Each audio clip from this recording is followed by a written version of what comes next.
Le bureau des biostimes. Épisode 8. Ici le commissaire Delorme. Aujourd'hui, je vais te parler d'un dossier qui m'a donné du fil à retordre. Un cold case. Le genre d'enquête où tu cherches, tu analyses et tu trouves rien. Lionel, producteur de maïs à Montauban dans le Tarn-et-Garonne, nous avait contactés en 2023. Et encore en 2024. À chaque fois, même histoire. Des épis bien fécondés, mais moins de grains que la norme, année après année. Et aucun symptôme visible au champ. Rien. Analyse de sol, nickel. Itinéraire technique, inchangé. Alors quoi ? On était déterminés à le découvrir, parce qu'ici, on a une devise. Chaque plante a droit à une défense. Chaque agriculteur mérite une réponse. Bienvenue au bureau des biostimes.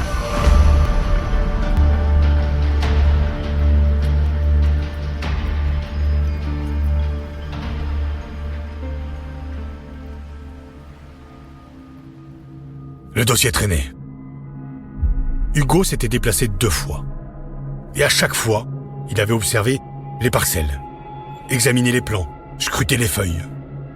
Rien d'anormal. Pas de stress visible, pas de carence, pas de maladie. De son côté, Jeanne avait analysé les échantillons. Et malgré tout, on tournait en rond. Jusqu'à ce que Lionel nous montre quelque chose de simple. 2 épis, conservés année après année.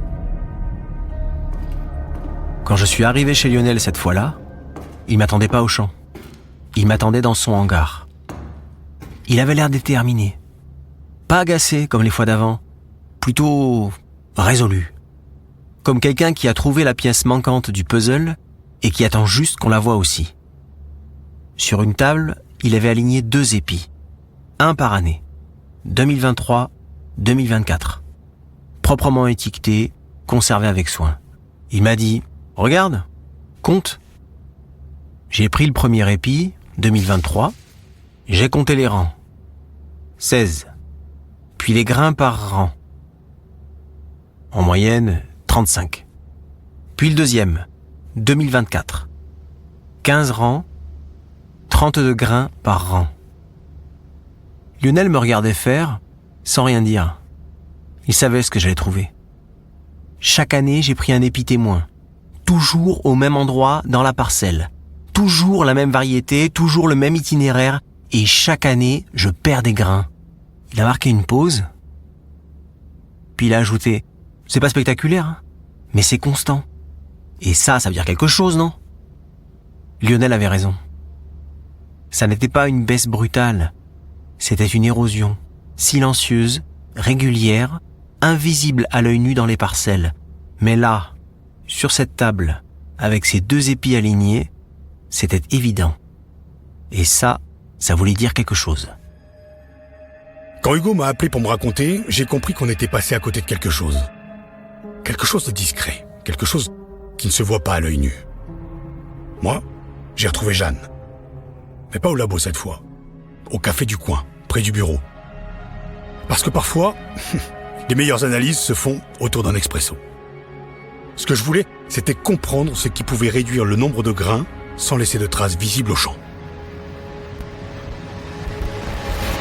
Quand Hugo m'a raconté l'histoire des épis, j'avoue, j'étais perplexe. La première année, j'avais cherché un stress hydrique classique, celui qu'on voit, feuilles enroulées, croissance ralentie, dessèchement. Mais rien, pas de traces. La deuxième année, j'avais vérifié les carences. Azote, phosphore, potassium. Tout était correct. Et puis un jour, Lionel nous a montré ces 2 épis. Et là, j'ai compris qu'on cherchait au mauvais endroit. Le problème, c'était pas un stress visible. C'était quelque chose de plus discret, plus insidieux. Un inconfort. J'ai tout de suite pensé à l'initiation florale. C'est là que tout se joue. Je t'explique. Entre 6 et 10 feuilles, le maïs décide de combien de grains il va faire. Combien de rangs, combien de grains par rang. Et une fois que c'est décidé, c'est définitif. Plus de retour en arrière. Tu vois Delorme, à ce stade-là, la plante est en pleine construction de son architecture reproductive. Elle programme son épi, le nombre d'ovules qui vont se former, le potentiel de grains.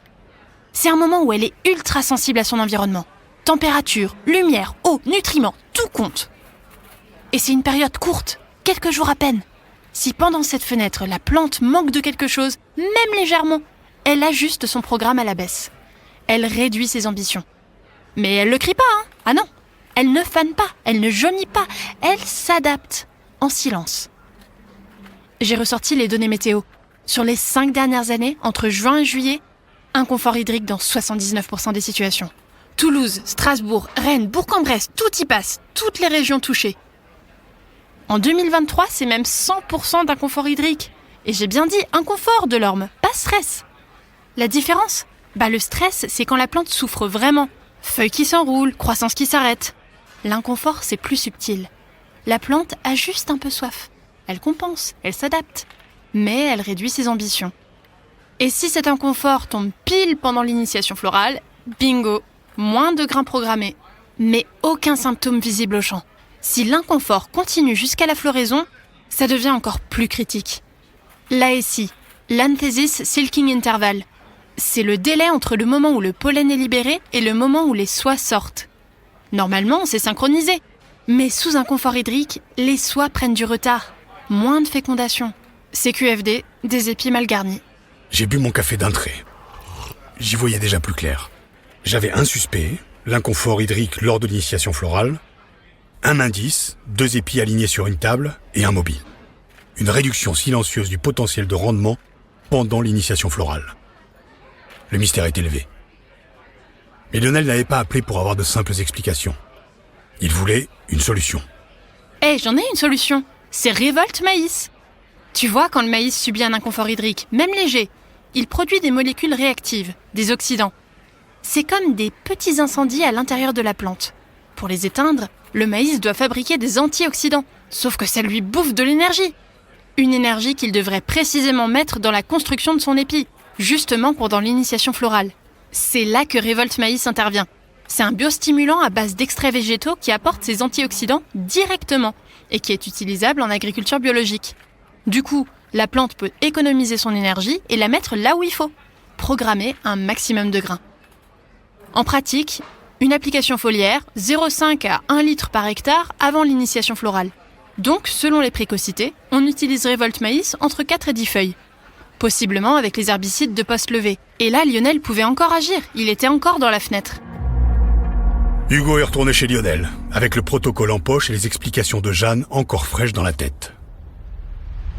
Quand je lui ai présenté le protocole, Lionel a écouté attentivement. Il a posé des questions sur les doses, les moments, la compatibilité. Puis il a dit « On applique, maintenant, et on voit la récolte ». Lionel a appliqué Révolte Maïs entre 6 et 8 feuilles, pile dans la fenêtre d'initiation florale. Septembre, récolte. Hugo est retourné chez Lionel. Cette fois, pas pour constater un problème, non, mais pour vérifier qu'on l'avait résolu. Sur la table du hangar, Lionel avait aligné 4 épis maintenant. 2023, 2024 et 2025 avec et sans Révolte Maïs. J'ai compté. 2025 sans biostimulant, 15 rangs, 34 grains par rang. 2025 avec Révolte Maïs, 16 rangs et 36 grains par rang. Et ces tendances se retrouvent sur les dizaines d'épis observés.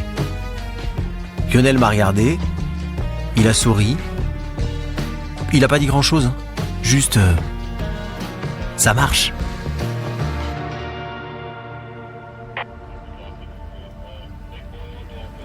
Le cas Lionel, je l'ai classé. Pour de bon cette fois. 2 ans d'enquête.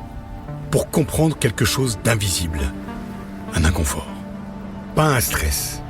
Quelque chose de discret, mais de décisif. Ce dossier m'a appris quelque chose. Les pires ennemis sont parfois ceux qu'on ne remarque pas. Au bureau des biostimes, on accompagne les cultures. Une parcelle après l'autre. Et parfois, il faut du temps, de l'obstination, et un agriculteur qui refuse de lâcher l'affaire.